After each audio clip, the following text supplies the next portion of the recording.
시청자 여러분 안녕하십니까? BTV 뉴스입니다. 먼저 오늘의 주요 뉴스입니다. 세종시의 심각한 사회적 이슈로 자리 잡은 상가 공실 문제를 덜기 위한 이른바 상가 공실 박람회가 다음 달 열립니다. 부동산 전체가 아닌 상가만을 타깃으로 한 전국 첫 박람회라는 점에서 관심을 모으고 있습니다. 20년 가까이 지지부진했던 천안 북부 BIT 산업단지가 마침내 준공됐습니다. 특히 산업시설 용지는 100% 분양이 완료돼 47개사가 입주할 예정입니다.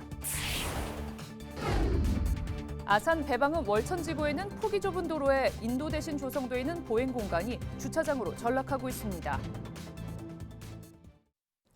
세종시, 그중에서도 신도시의 심각한 상가 공실은 어제 오늘의 문제가 아니죠. 이러한 상가 공실 문제를 조금이라도 해소하겠다며 세종시와 행복청 그리고 LH 세종특별본부가 함께 상가 공실 박람회를 열기로 했습니다. 이름부터 생소한 상가 공실 박람회 어떤 건지 김우순 기자가 취재했습니다. 한국부동산원이 발표한 올해 2분기 기준 세종의 중대형 상가 공실률은 25.7%, 전국 평균에 비해 2배 가까이 됩니다. 소규모 상가와 집합상가 공실률도 전국 평균보다 높습니다. 특히 세종 정부청사 인근 집합상가 공실률은 약 25%로 전국 평균 대비 2.5배에 이릅니다. 읍면동 전체가 아닌 동지역만 별도로 조사할 경우 상가 공실률은 세종시 평균보다 훨씬 높을 거란 추측이 나옵니다. 실제 일부 상권의 경우 상가의 절반가량이 공실이라고 시 관계자는 말합니다. 이처럼 상가 공실 문제는 세종의 사회적 이슈로 대두된 지 오래입니다. 이런 가운데 다음 달 세종에선 상가 공실 문제 해소를 위한 다소 생소한 박람회가 열릴 예정이어서 주목됩니다. 이른바 세종 상가 공실 박람회로 부동산 전체가 아닌 상가 문제만 떼어서 박람회를 여는 건 세종이 처음입니다. 11월 20일부터 21일까지 이틀 동안 열리며 상가 홍보를 비롯해 부동산 상담과 프랜차이즈 가맹 모집 등 다양한 프로그램이 운영됩니다. 특히 상가 소유주들은 개별 홍보 부스를 통해 공실 상가를 홍보할 수 있는데 참여를 원할 경우 오는 4일까지 신청서를 작성해 시에 제출하면 됩니다. 이번 박람회를 통해 세종시 내 상가 소유주와 예비 창업자들이 함께 정보를 공유하고 협력해 나갈 수 있는 소통의 장을 마련하고자 준비했습니다. 많은 분들의 관심과 참여를 부탁드립니다. 한편 박람회 기간 중 세종시와 행복청, LH 세종특별본부는 상가 공실 문제에 공동 대응하기 위한 업무 협약을 맺고 중장기적 해소 대책을 내놓을 예정입니다. BTV 뉴스 김우순입니다.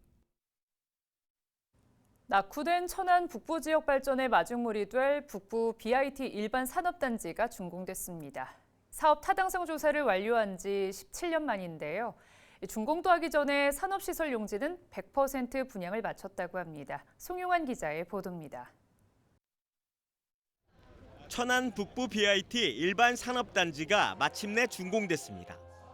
지난 2007년 사업 타당성 조사를 마친 지 17년 만입니다.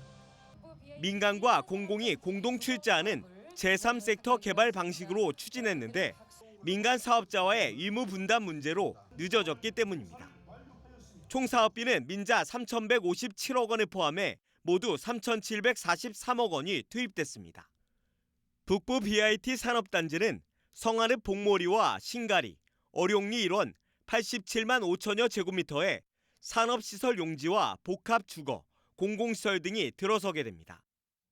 경부선과 국도 1호선 등 수도권 접근성이 최대 장점으로 꼽힙니다. 이미 산업시설 용지는 분양이 완료돼 반도체 부품 등 47개사가 입주할 예정입니다. 반도체, 의료, 자동차 부품 등 47개 회사가 입주할 예정인데 약 8,900억 정도의 경제 유발 효과와 6천여 명의 고용 유발 효과도 예상됩니다. 여기에 예정대로 국립축산과학원 성안종축장이 이전하고 국가산업단지가 들어서면 천안을 넘어 대한민국의 신산업 중심지로 거듭날 전망입니다. BTV 뉴스 송용환입니다. 아산 배방읍 월천지구에 있는 일부 폭이 좁은 도로에 인도 대신 보행 공간이 조성돼 있는데요. 이 보행 공간이 주차장으로 전락하고 있다고 합니다. 보도에 김장섭 기자입니다. 배방 월천지구의 한 도로. 폭 8m가 안 되는 도로 탓에 인도 대신 흰 실선으로 보행 공간이 만들어져 있습니다. 보행자를 위한 공간이자 양쪽으로 차량이 원활하게 지날 수 있도록 하는 역할을 하는데 현실은 주차된 차량들이 점령했습니다. 주차할 곳이 없다며 관행처럼 보행 공간에 주차를 하는 겁니다. 그러면 이 사람들 다 보행 공간에 다 주차해놓지 어떻게 가요? 이 일대 조성된 보행 공간만 약 600m. 사실상 있으나 마나입니다. 특히 인근에 오는 12월 도서관이 문을 열 예정인 만큼 우려의 목소리도 나옵니다. 도서관이 12월에 오픈하는 걸로 알고 있는데 그러면 이제 애들도 많아질 겁니다. 하지만 이 보행 공간은 법적으로 인도가 아닙니다. 보행자를 배려하기 위해 만든 공간으로 주차를 해도 제재를 할 수 없습니다. 그렇다고 인도를 만들자니 양방향 통행이 어렵고 부족한 주차 공간도 문제입니다. 아산시가 적극적으로 대응을 하는데 난색을 표하고 있는 이유입니다. 이와 관련해 시는 추후 도서관 개관 등으로 해당 지역의 보행 인구가 늘어날 경우 대안을 모색하겠다고 밝혔습니다. 주차장으로 전락한 보행 공간. 사고가 발생하기 전 적극적인 대처가 필요해 보입니다. BTV 뉴스 김장섭입니다.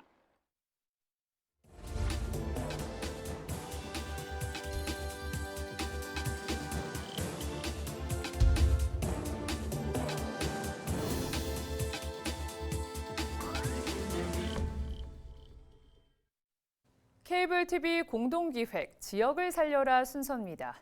수도권으로 떠나는 인구를 잡기 위해 지자체마다 파격적인 주거 정책을 내놓고 있는데요. 전남에선 저렴한 임대료에 만원주택, 행복주택 등을 제공해 청년들을 유인하고 있습니다. LG 헬로비전 장혜원 기자가 소개합니다. 영안군 3호 일대입니다. 이곳에 공공임대 아파트가 들어서면서 입주민들이 아파트에 입주했습니다. 입주민들은 저렴한 가격으로 새 집에 입주해 경제적 부담을 덜었다고 말합니다. 며칠 살아보니 너무나 좋은 것 같습니다. 그리고 저와 같은 청년들이 앞으로 여기에 자리 잡을 수 있게 이러한 정책들이 많이 생겨났으면 좋겠습니다. 영암에서는 최근 청년들을 붙잡기 위해 공공임대주택을 시행하고 있는 상황. 영암군은 지난해 11월 전국 최초로 한국토지주택공사와 공공주택 공급 협약을 체결해 임대아파트 200호 가운데 30호 배정을 완료하고 오는 2026년까지 모든 세대의 입주를 마칠 계획입니다. 해당 임대아파트는 청년과 신혼부부를 대상으로 임대보증금 없이 예치금 100만 원을 내면 최대 6년 동안 거주할 수 있습니다. 또 월 임대료도 없이 별도의 관리비만 내면 입주할 수 있습니다. 우리 지역의 청년들과 신혼부부들에게 정주 여건을 마련해 주기 위해서 LH와 협업을 했습니다. LH에서 리모델링을 하고 우리 군에서 무료로 지급하는, 그래서 우리 청년들이 영암에서 정주하기 좋은 여건을 만들기 위해서. 전남 지자체에서는 인구 유입을 위해 다양한 주거 정책을 시행하고 있습니다. 고령자의 편의를 위한 공공실버 복지주택, 직장과 주거지가 가까운 행복주택, 월 만원의 공동주택을 임대하는 만원주택 등을 추진하고 있습니다. 지역마다 입주 비용은 다르지만 평균 9만 원 안팎의 임대료만 내면 살 수 있다는 게 장점입니다. 전남도와 일선 지자체들은 만원주택을 최대 1,000호까지 공급하고 국토교통부가 추진하는 공공임대주택 공모사업에 참여해 추가 주택 공급을 확보할 방침입니다. 중앙부처에서 추진하는 공공임대주택 공모사업에도 적극 참여해 추가적인 주택 공급을 확보할 예정입니다. 이를 통해 전남은 청년층 유입과 인구 유출을 방지를 위한 정책적 기반을 강화하며 최근 강진구는 농촌 빈집을 수리해 주택을 제공하는 사업을 시행하면서 전국 지자체 20여 곳의 벤치마킹이 이어지고 있습니다. 전남에서 다양한 주거 정책이 시행되고 있는 가운데 인구 유입에 효과를 낼 수 있을지 관심이 쏠리고 있습니다. 헬로티비 뉴스 장혜원입니다. 고령화가 빠르게 진행되고 있는 만큼 어르신들을 위한 주거 정책도 중요한데요. 충남에선 집안에서 편하게 다양한 복지 서비스를 누릴 수 있는 고령자 주택이 눈길을 끌고 있습니다. 계속해서 LG 헬로비전 임희정 기자입니다. 충남 예산의 고령자 복지주택입니다. 화장실은 모두 미닫이문으로 돼 있고 집안과 아파트 복도 곳곳에는 손잡이가 설치됐습니다. 거동이 불편한 어르신들이 안전하게 생활할 수 있도록 설계된 겁니다. 편리하지. 생활하기가 좋고 이 손잡이니 뭐니 노인들한테 필요한 게 달려있어요. 아파트 1층 경로당에서는 문해교실과 노래교실, 윷놀이 등 다양한 프로그램에 참여할 수 있습니다. 어르신들은 늦게나마 글을 배울 수 있어 즐겁기만 합니다. 옛날에는 어렵게 살아서 학교를 못 다녔쇼. 이름자도 못 쓰는데 저 선생님이 오셔서 우리 이렇게 가르쳐줘서 고맙고. 월 임대료는 평균 5만 원, 형편이 어려운 65세 이상 무주택자가 입주할 수 있습니다. 지난해부터 입주를 시작했는데 전체 144세대 가운데 142세대가 입주를 마치는 등 큰 인기를 얻고 있습니다. 이웃들과 함께 어울리다 보니 어르신들은 적적했던 일상에 활기를 되찾았습니다. 혼자 살다 훨씬 좋죠. 노인들만 살고 노인들끼리 서로가 이렇게 만나서 자기 심정을 알잖아. 그지? 그래가지고 너무 좋아요. 행복해요. 지난달 기준 우리나라 65세 이상 노인 인구가 1,000만 명을 넘어섰지만 전국에 공급된 고령자 복지주택은 4천여 세대에 불과합니다. 정부는 빠르게 진행되고 있는 고령화 추세에 맞춰 올해 지난해보다 3배 많은 3,000세대의 고령자 복지주택을 공급할 계획입니다. 헬로티비 뉴스 임희정입니다.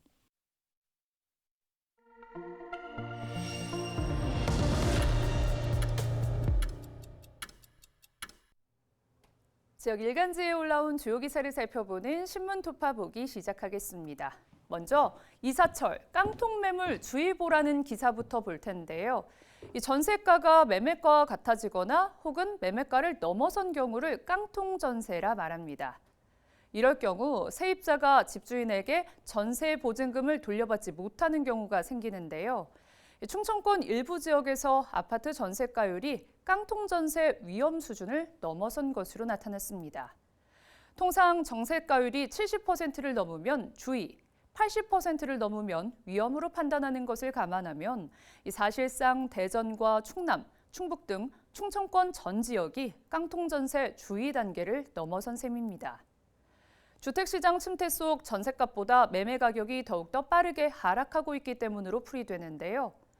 대전과 충남 아파트 매매가는 올 1월부터 지난달까지 꾸준히 하락 추세인 반면 전셋값은 여전히 고점을 유지 중인 상태입니다. 깡통전세 피해를 예방하려면 적어도 시세 70%가 넘는 전세 물건은 피해야 하며 여러 매물을 확인하고 신중하게 고민한 뒤 결정해야 합니다. 이어서 충남 지역 상용 근로자 1인당 임금 총액 증가율이 전국에서 가장 높다는 보도 보겠습니다. 충남도가 분석한 자료에 따르면 지난 4월 기준 도내 상용 근로자 1인당 월 평균 임금은 438만 5천 원인데요. 지난해 같은 기간보다 상승률 14.8%로 전국 17개 시도 가운데 1위를 기록했습니다. 도내 근로자 1인당 월 평균 근로시간은 171.7시간으로 경남, 울산에 이어 세 번째인데요. 전국 평균인 167.7시간을 4시간가량 웃도는 것으로 나타났습니다. 끝으로 천안에 거주하는 65세 이상 노인 10명 중 1명이 치매 환자로 추정되지만 상당수가 제때 관리를 받지 못하고 있다는 보도 보겠습니다. 천안 관내 노인 8만 3천여 명 중 10%가량인 8,500여 명이 추정 치매 환자로 조사됐는데요. 지난 8월 기준 등록된 치매 환자는 총 5,551명으로 집계됐습니다. 나머지 치매 의심 노인들은 관리 사각지대에 놓인 건데요. 치매는 무엇보다 조기 발견과 적절한 관리가 중요합니다. 지금까지 지역신문 살펴봤습니다. 계속해서 사진 뉴스입니다. 올해로 3번째 맞은 천안 이봉주 마라톤 대회가 지난 27일 전국에서 5천여 명의 마라토너가 참가한 가운데 성공적으로 마쳤습니다.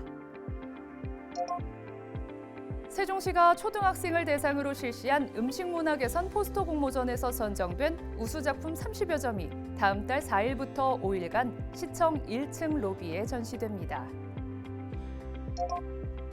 천안야구장 리틀구장이 인조잔디구장으로 탈바꿈했습니다. 전광판과 관람석 등 부대 시설도 완비하고 다시 문을 열었습니다. 이어서 BTV AI 스튜디오로 제작한 간추린 소식입니다. 천안시가 저출생 추세 반전을 위해 11월부터 난임 부부 시술비 지원을 확대합니다. 연령 구분 없이 시술 비용을 동일하게 지원하며 지원 횟수도 생애 25회에서 출산당 25회로 늘립니다. 아산시는 최근 인명사고 예방을 위해 하수도 시설과 공사 현장의 안전관리를 점검했습니다. 주된 점검 항목으로는 작업 환경의 유해 여부와 안전보건 관리체계 이행 등이며 이를 통해 산업재해 예방과 안전 확보에 최선을 다할 예정입니다. 세종시의회는 상주교통안전체험교육센터에 표창장을 수여했습니다. 이 기관은 2009년 개소 이후 교통안전 교육을 실시하며 운전자와 공무원을 대상으로 전문 교육을 제공해왔습니다. 또한 친환경 에코 드라이브 교육도 진행해 교통문화 발전을 지원하고 있습니다. 이상 간추린 소식입니다.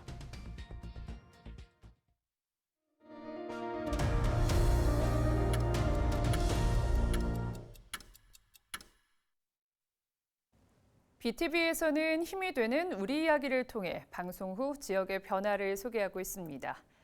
지난 7월 많은 등산객에게 사랑받는 전북 완주군 모악산의 천년고철 수왕사가 절벽에서 떨어지는 돌로 안전에 위협을 받고 있다는 뉴스 전해드렸는데요. 취재가 시작되고 보도가 이뤄지면서 행정의 적극 대처뿐만 아니라 주변 환경 정비도 이어져 많은 시민들에게 환영을 받았습니다. BTV 전주방송 박원기 기자가 전해드립니다. 지난 7월 BTV 전주방송은 모악산 수왕사의 낙석 위험을 전해드렸습니다. 약수가 유명한 수왕사는 천년고찰로 수많은 이야기와 역사를 담고 있는데 산을 오르는 등산객 거의 한 번은 경유하는 곳입니다. 때문에 낙석은 등산객 안전을 심각하게 위협합니다. 나무들이 뿌리가 바위 틈새에 들어가갖고 돌을 이렇게 드러내거든요. 그래서 이제 몇 개의 돌이 떨어지고 지금도 이렇게 조사를 해보니까 이런 돌들이 다 위에서 이렇게 떨어져서 지금 생긴 거예요. 일부에서 온 게 아니고. 취재 당시 소나무는 바위 한가운데에서 뿌리를 깊이 내리고 있었습니다. 등산객들 우려도 컸습니다. 이 바위 이게 조금 안전 대책에 조금 좀 위험한 감도 있고 그래서 이게 좀 정비 좀 필요했으면 하는 그런 감이 좀 없지 않아 있어요. 취재가 시작되자 전북자치도는 조치를 약속했습니다. 장기적으로 이제 낙석의 위험이 될 수 있는 그 소나무 뿌리를 이제 올 9월경 이제 뿌리 제거 작업을 통해서 더 이상의 좀 낙석 위험이 없도록. 그리고 지난 9월 조치를 완료했고 10월까지 등산로 정비를 진행하고 있었습니다. 공원 자체 기능인 환경을 무시하고 안전 조치를 할 수 없기 때문에 환경 관련 전문가 그리고 공원에서 국립공원공단에서 전문가 그룹을 저희들이 초빙을 해서 필요한 부분을 보완하고 있고요. 노브라든지 안전시설 계속 보완할 예정입니다. 산을 찾는 시민과 등산객들은 안심하고 만족했습니다. 일단 오는 길에 중간중간에 이제 많이 바뀌려고 개선을 하려고 공사도 많이 되어 있기도 하고 그래도 조금 이렇게 깨끗하게 좀 바뀌어 가니까 등산할 때 조금 더 좋아진 것 같기는 해요. BTV 취재로 사찰과 등산로 안전이 담보되고 또 주변이 정비되자 수왕사 주지는 고마움을 전했습니다. 그간에 그 낙석 위험이 있어가지고 걱정이 많았었는데 아무도 이제 관심을 가져주지도 않았고 그러던 사이에 BTV 그 방송에서 이렇게 취재를 하셔서 방송에 나가고 급기야는 그 대안으로 나무도 자르게 되고 주변 정리가 잘 돼서 이제 안심하고 산행을 할 수 있고 그 안전이 확보돼서 대단히 감사합니다. BTV 방송은 무엇보다도 시민 안전을 최우선으로 현장을 찾아 이를 개선하는 취재에 노력을 다하겠습니다. BTV 뉴스 박원기입니다. 충남도가 축산농가 경영 부담 완화를 위해 축협 그리고 충남신용보증재단과 금융지원 협약을 체결했습니다. 이번 협약으로 내년부터 648억 원 규모의 특례 보증이 지원되며 장기적으로 1조 원까지 확대될 예정입니다. 지원 대상은 도내 축산농사로 신용보증 기간은 10년 이내, 연장과 갱신은 축협과 재단 내부 규정에 따르게 됩니다. 세종시의 대중교통 월 정액권 제도인 이응패스 시행 후 공용자전거 어울링을 이용한 주행거리가 크게 늘어난 것으로 조사됐습니다. 세종시에 따르면 이응패스를 도입한 지난달 10일부터 이달 9일까지 한 달간 전체 이용자가 어울링을 타고 주행한 거리는 약 96만 킬로미터로 지난해 같은 기간 54만 킬로미터에 비해 80%가량 상승했습니다. 또 같은 거리를 자동차로 이동할 경우를 가정해 온실가스 감축량을 산출한 결과 약 107톤의 온실가스를 줄이는 효과를 얻었습니다. 세종시는 이응패스 시행 후 어울링 이용률이 높아졌다며 대여소를 추가 설치하는 등 자전거 이용 활성화 정책을 지속해서 추진하겠다고 밝혔습니다. 지난 26일과 27일 독립기념관에서 열린 단풍나무 숲길 힐링 축제가 성황리에 마무리됐습니다. 특히 가을밤 모기장 텐트를 활용한 창의적인 무대 연출과 국가 상징물을 주제로 한 드론쇼가 좋은 반응을 얻었습니다. 이틀간의 축제는 끝났지만 단풍나무 숲길 야간 개장은 다음 달 10일까지 계속됩니다. 대한민국 분재의 우수성을 널리 알리기 위한 한국분재대전이 오는 31일부터 다음 달 3일까지 국립세종수목원에서 열립니다. 이번 행사에서는 전국에서 출품된 120점의 분재를 한눈에 볼 수 있으며 국민투표를 통해 대상과 금상 등을 선정해 시상할 예정입니다. 세종수목원은 분재는 작은 나무 속에 자연의 거대한 에너지를 담아내는 작품이라며 생활 속 수목원과 정원 문화 확산을 위해 노력하겠다고 전했습니다. 천안시가 다음 달 1일부터 연 매출액 30억 원을 넘는 업소에 대해 가맹점 등록을 취소합니다. 또 대상 업소 253곳에는 가맹점 등록 취소 처분 통지 및 이의 신청 안내문을 발송했습니다. 다만 농어민수당 등 정책 발행 금액은 등록이 취소된 가맹점에서도 종전처럼 사용할 수 있습니다. 시는 천안사랑카드 가맹점 명단을 시 홈페이지와 천안사랑카드 앱을 통해 공개할 예정입니다. 이상으로 BTV 뉴스를 모두 마칩니다. 시청자에게 힘이 되는 뉴스로 다시 찾아뵙겠습니다. 시청해주신 여러분 고맙습니다.